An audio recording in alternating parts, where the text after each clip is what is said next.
I'm the big brother, so I'm going to go first, right? I'm Ryan, as the family knows me, and Britt in the rest of the world. And as Lisa will tell you, I am a very big deal. So if you've read her Facebook lately, so I'm kidding. But Denny was my uncle, and I really appreciate you allowing Tyler and I to say a few words in honor of him today. I thought I'd just give you a few things of when I think of Denny, what I think of. And one of my first memories, I think I was 5 years old. We got dart guns for Christmas, and I was racing around throughout the house, and I turned, and there he looked at me straight in the eye, shot me. I think he had licked the dart because it literally stuck me right in the forehead, and I was walking around, and we could not stop laughing. So he wasn't just a pastor, by the way. He was a very good shot. So I think that was before you were married, too. Yeah. Yeah, I was, yeah. So then I was ring bearer at their wedding, which meant I got a really, really fantastic powder blue tuxedo with a ruffled shirt and some great photos. Denny, he had a wicked sense of humor. He chased me on the beach in Catalina, and was tickling me and standing over, I don't know if this will translate, but I had my mouth wide open, laughing, breathing, and dumped sand right down my throat. And all of us, my mom, of course, thought I was dying and choking, but Denny didn't think it was a big deal at all. He thought he couldn't stop laughing, so we got him back later. He also had, besides what a great speaker, and I will say he was one of the best speakers I ever saw, he had a little gap between his teeth. I don't know if you guys remember that, but he could shoot you from across the pool right with that gap, and would get me every time with it, so that was always fun. He kept me out of trouble when I was at Calvary Church. My parents were going through divorce, and he really, that was a big part of my life. I mean, to see it later, it was definitely, and I with my own son, I see what an important, period of time that was, and that really kept me out of trouble. He tried to, at least, I would say that.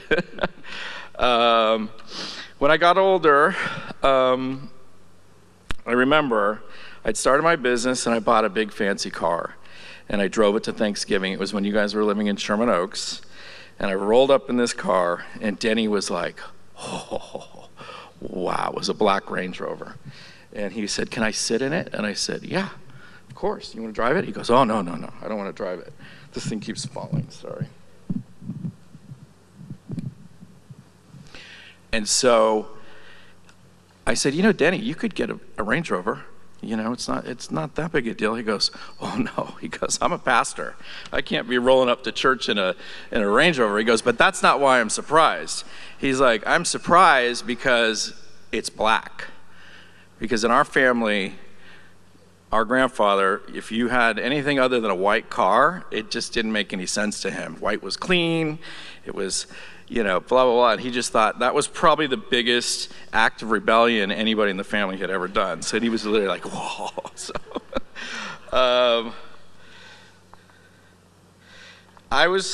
he never judged me. I never felt judged by him. And boy, there were a lot of ways he could have judged me. There's no doubt.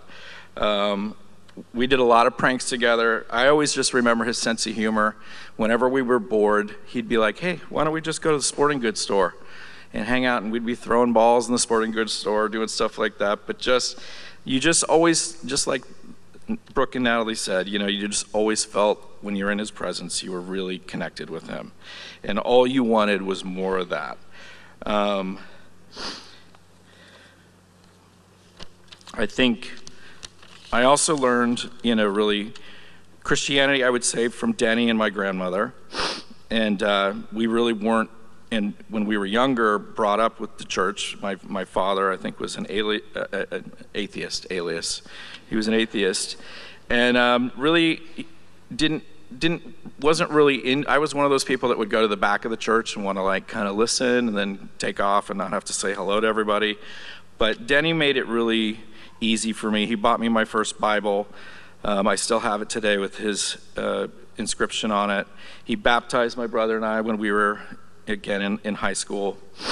And he just had that way of blending humor with his sermons that just made it so engaging to me. And I think that that's what we all probably really loved about it. He really could go so deep, but he could also just be so funny and so, and cry, and cry, because he would always get me with those two. But whether it was church camps, spending holidays together, vacation, Denny was really just so much fun to be around. He had such a great laugh, such a great love of life, and was really simply one of the greatest humans I've ever known. I really, it still hasn't settled in. It's just really, it's hard for all of us, I know. But, trying to put your head around he had so much life to give. But I really believe, God called him home. He's needed elsewhere. And I'm hoping he's working on the Dodgers lineup tonight, because we need another win. But we love that. And even when he was in, I went to visit him, and I'm not sure which home it was, but I was worried he wasn't going to remember me, because he was starting to really forget. And the minute I saw him from across the room, he jumped up and he's like, "They signed Freddie." So anyways, I love him. I'm really going to miss him, and it just is a pleasure to be here with you guys.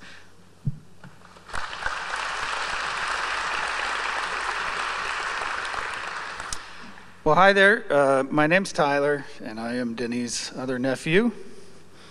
When Lisa asked me to speak today, I was honored, and of course I would do that.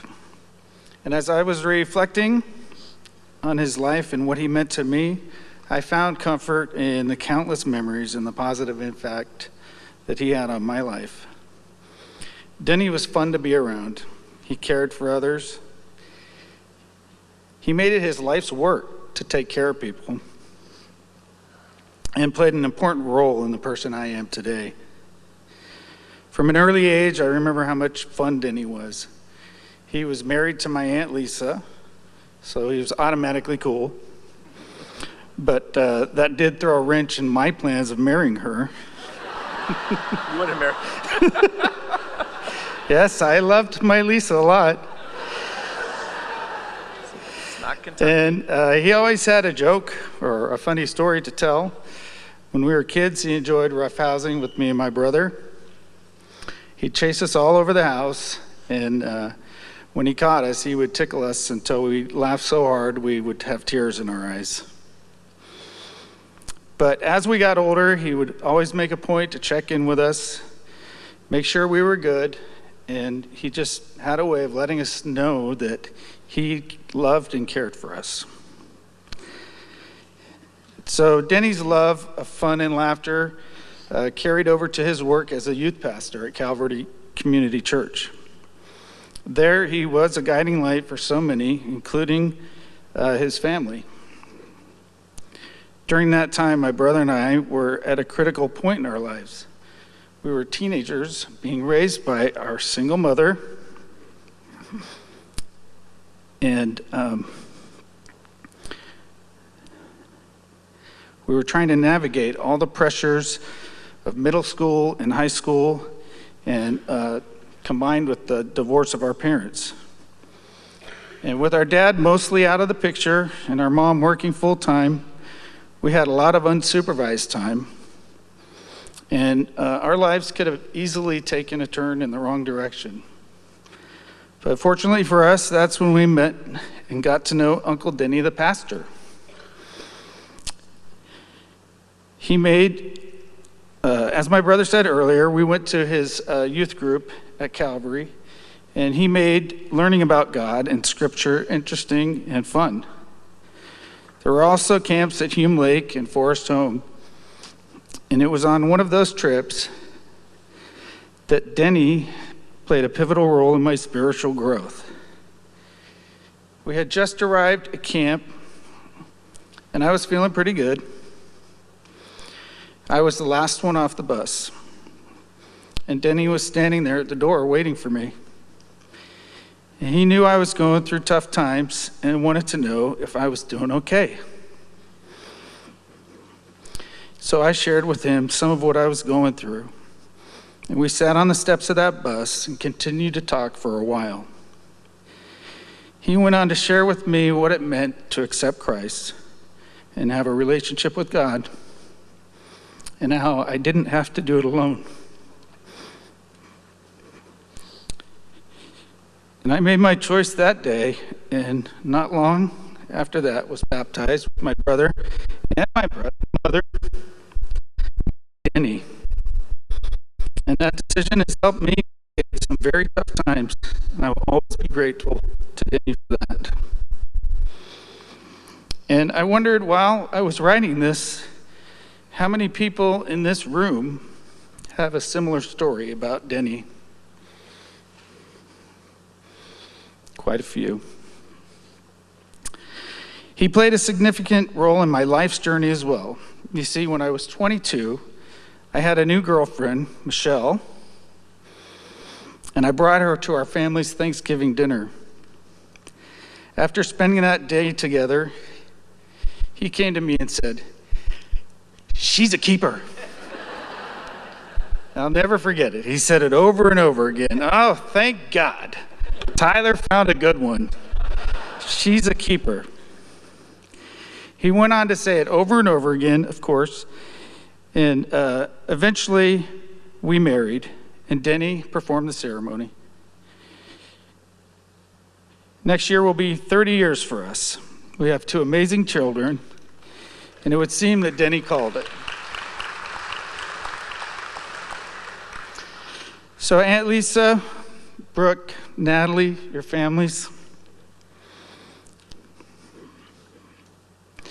we stand with you, sharing in your grief, but also celebrating the life and love that you shared with Denny. Thank you, Uncle Denny, for the countless memories and the profound impact you had on us. You will be deeply missed, but never forgotten.